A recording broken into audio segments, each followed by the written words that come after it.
सभी महापुरुषों को विनम्र अभिवादन। जन आंदोलन प्रबोधन सामाजिक संगठन पैंथर के माध्यम से मैं महाराष्ट्र से सुप्रिय बंसुड़े आपको इस माध्यम से बताना चाहता हूँ। महाराष्ट्र में आज मराठा आरक्षण हो, धनगर आरक्षण हो, मुस्लिम आरक्षण हो, इसके बारे में आंदोलन किया जा रहा है। लेकिन इस महाराष्ट्र में यहाँ का प्रस्तापिक जो कि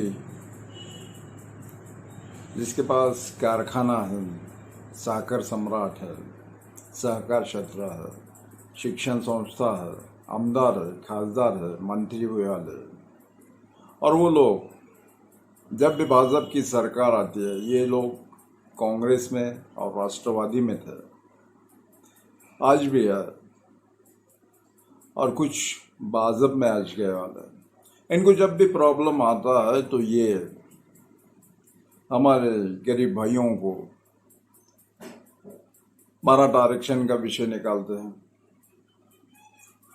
हिंदू के नाम पे मराठा समाज वोट कर रहा है, इसलिए शिव धर्म की निर्मित की जाती है। ठीक है, ये सत्य के लिए आप कर रहे हैं, हमें इस बारे में आपसे कुछ कहना नहीं।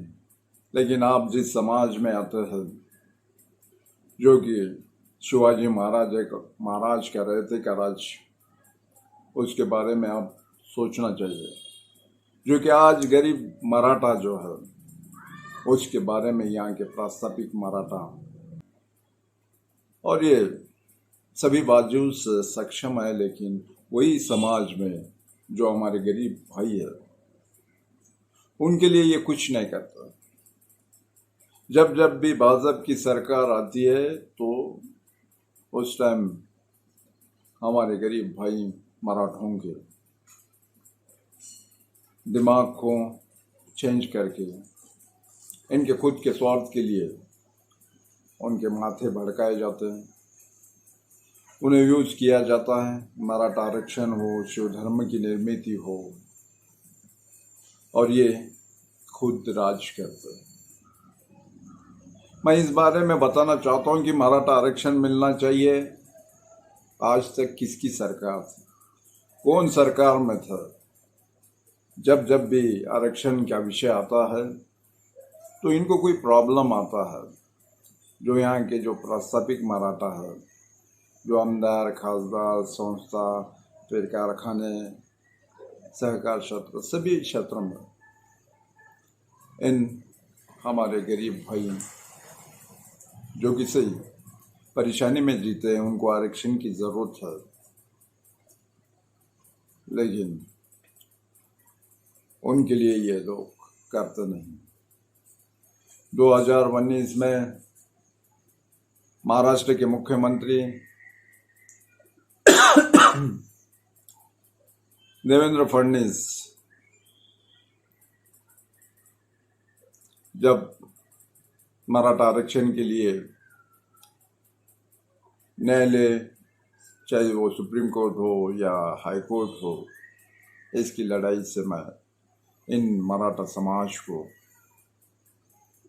आरक्षण मजबूत देना चाहता हूँ। इस तरह से यहाँ का भट्ट ब्राह्मण देवेंद्र फडणवीस बताता है, लेकिन और मराठों को आरक्षण देने के लिए ये लड़ने की कोशिश या एक नाटक करता है। और उसी तरह दूसरे तरफ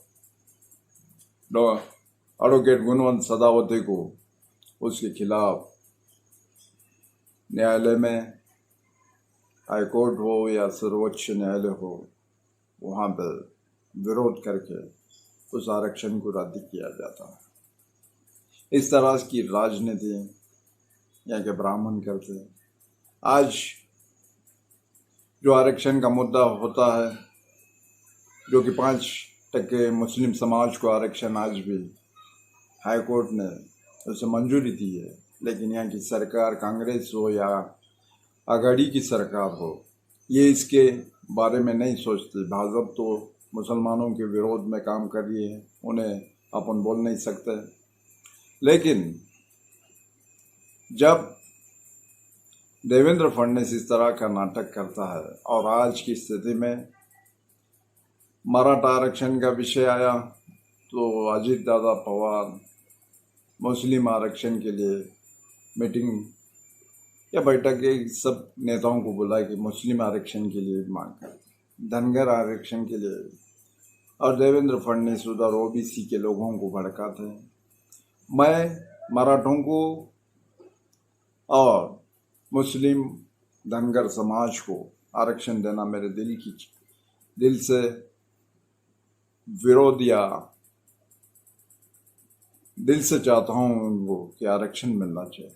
लेकिन यहाँ का एससी हो, एसटी हो, ओबीसी हो, इनके आरक्षण में से ओबीसी का आरक्षण में मराठा समाज को डाला नहीं जाए, या कौन से भी एससी हो, एसटी हो, इनको स्वतंत्र आरक्षण देना जरूरी है और स्वतंत्र आरक्षण दिया जाए। इस ओबीसी के आरक्षण से जो भी यहाँ के प्रस्तावित लोगों को नुकसान हो रहा है, गरीब मराठों को इसका कोई फायदा भी नहीं है और नुकसान भी नहीं है। जब भी 27% ओबीसी का आरक्षण है, उस 27% ओबीसी के आरक्षण मांगने की वजह ही है, जहाँ पे भी जिला परिषद हो, महानगर पालिका हो, पंचायत समिति हो, नगर पालिका हो, जब भी आरक्षण छूटता है तो वहाँ ओबीसी का उम्मीदवार जिला परिषद का अध्यक्ष होता है, महापौर होता है, नगर पालिका का अध्यक्ष होता है, पंचायत समिति का होता है। तो ये यहाँ के प्रस्तावित मराठों को इसके लिए ओबीसी का आरक्षण के लिए मांग कर रहे हैं। जो कि ओबीसी का आरक्षण मिलेगा तो ये 27% ओबीसी का आरक्षण, उसमें शैक्षणिक हो या नौकर भर्ती हो या राजकीय आरक्षण हो, इसका फायदा तो सब यहाँ के प्रस्तावित मराठा समाज ही लेने वाला है। इसलिए मैं ये चाहता हूँ कि स्वतंत्र आरक्षण मिलना जरूरी है, चाहे वो मुस्लिम हो, चाहे धनगर समाज हो या ये मराठा समाज हो। आज महाराष्ट्र में परिवर्तन करना चाहिए। मुस्लिम समाज को कहना चाहता हूँ कि आपको आरक्षण होना है तो आप कांग्रेस और राष्ट्रवादी को छोड़ना चाहिए। जब यहाँ का बौद्ध समाज हो, यहाँ का मुस्लिम समाज हो, ये चाहे कोई पार्टी से ठहरता है तो यहाँ का राष्ट्रवादी का या धनगर, मुस्लिम, अल्पसंख्यक, सब हिंदू कोई वोट नहीं देता। तो राजनीति में परिवर्तन लाना है तो वंचित बहुजन आघाड़ी के साथ यहाँ का मराठा, यहाँ का गरीब मराठा, यहाँ का मुस्लिम जुड़ना चाहिए।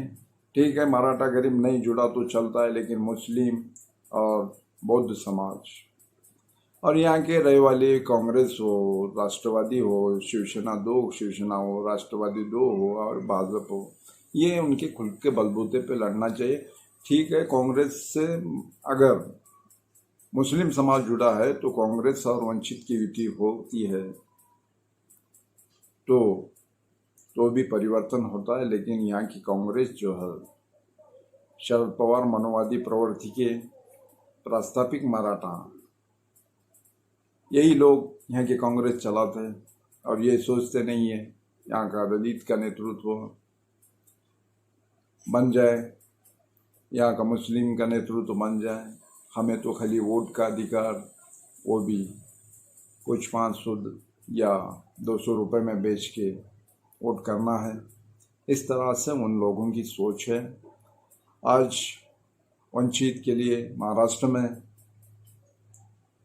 बाला साहब अम्बेडकर के साथ यहाँ का बौद्ध समाज, SC ST OBC का कुछ 50% लोग जुड़ रहे हैं, जो कि OBC शिवसेना भाजपा से जुड़ी वाली थी, अब वो वहाँ से निकल रही हैं।